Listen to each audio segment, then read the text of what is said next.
Hey guys, we're here again today, HardRacing. Today we're working on our GROM project bike, and we're actually going to see if we can make this new Yosh RS2 full system that's made for the GROM SF fit the regular GROM.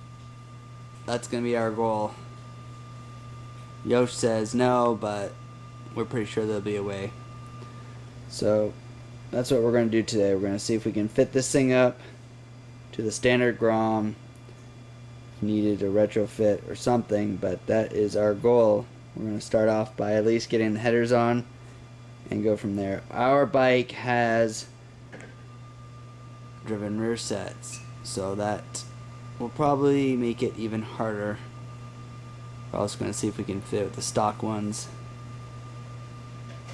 and we're going to go try that up next. Alright, so to answer your question, the headers will fit. That's a start. Problem is, if you put a can on that, it's going to hit the bottom of the rear sets. So obviously the stock rear sets are going to be a little bit different, but that's what you're going to run into, is where is the can going to mount to? Headers will fit, but the can, you're going to have a little bracket on the back of the stock rear sets, or you're driven. It's going to hang on to the canister like that. So right there is where your stock rear sets on the GROM SF would normally be, and that's where you would mount that canister bracket. And that way it supports the can from doing this. Now I'm sure many of you guys are going to want to just get these headers only and then figure out something in the back. Maybe you'll make your own. Heck, you could probably just run it like that and put a little baby can on it if you want something different. I know you guys like some of these loud exhausts. But that is a start. Step by step we're going to figure this out. Alright, and here's what it looks like with the stock foot controls. As you can see, mounts up easy, goes to that back frame bracket there. Plenty enough clearance here. This is just flopping here because we took off our return spring because we have aftermarket rear sets, but there's no issue there. Plenty of ground clearance. So the issue is, again, mounting this canister. And that's what it looks like with the canister on.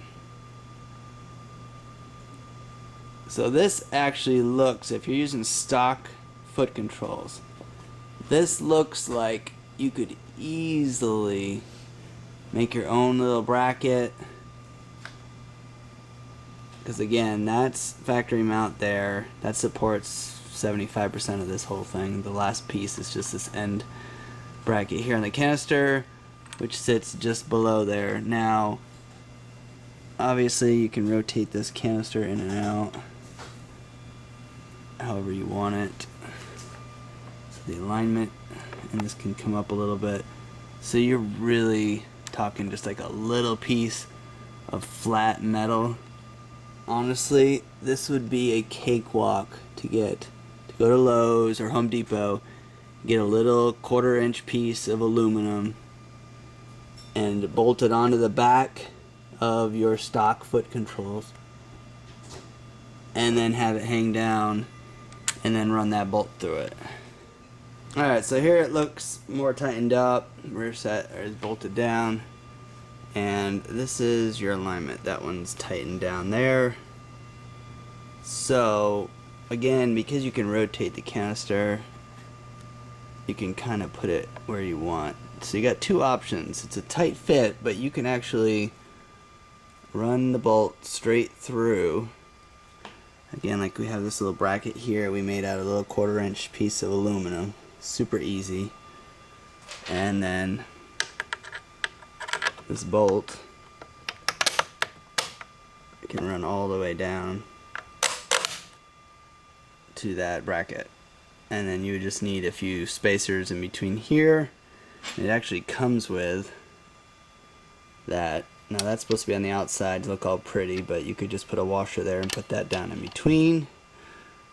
Or you can get really creative and make a U bracket that comes up from the back over the top and down. Or for the guys that really don't care about the back passenger pegs, you could actually bring it up a little bit and just punch a hole right through your back part of the foot controls. So again, that's not something we're saying to do, but if you're never going to have a passenger, then drilling a hole through that, it's not really a big deal because all the stress of your foot controls are up front. So you kind of got three options. One, do a little bracket like we did here. It just mounts to the back of the foot controls, super easy to do. And then just run the bolt through there, and now you've got a solid mount for that.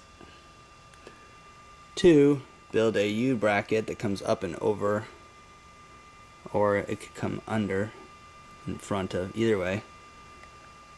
Or three, just punch a hole straight through your back part of your rear sets and just screw it right into that as a mount. Yeah, it's a little down and dirty, but honestly, at the end of the day, you're not going to see any of this stuff. Whether you make a little bracket like this, whether you drill into it, doesn't really matter because you're not going to see it. All you're going to see is this. And that is what's the most important thing, is to see that nice, clean looking, low mounted, tucked up underneath the motor, full system. So again, those are your options. That's how you do it. It's not very hard. Everything else in the front of it's OEM mount. That bolt here, headers, bolts, layout, everything. All that really matters is how are you going to mount this last bolt here. And that you can do any which way that we described. Obviously, if you're really creative, you could even mount it off the back of your reservoir holes, have a plate that goes in between there and the reservoir and hangs down. I mean, there's literally limitless, but obviously not everybody wants to deal with all that kind of crap. So the cheap, easiest way to do it, it's like we did here, just a little piece of 1/4-inch aluminum, get it at Lowe's, probably $1 or $2, mount it into the back of the foot controls, and then run the bolt into that, put a nut on it with some spacers in between, and you're not a big deal. Again, this is for the stock foot controls, and this is installing the RS2 GROM SF full system on the prior model GROM 13 through 15 model. So if you enjoyed our video, please be sure to give a thumbs up. If you have any other questions, concerns, go ahead and send us an email, call us, and please be sure to subscribe to our channel, as we will have many more videos coming, and we really appreciate your support. Anything else we can help you with, check us out on our website at HardRacing.com.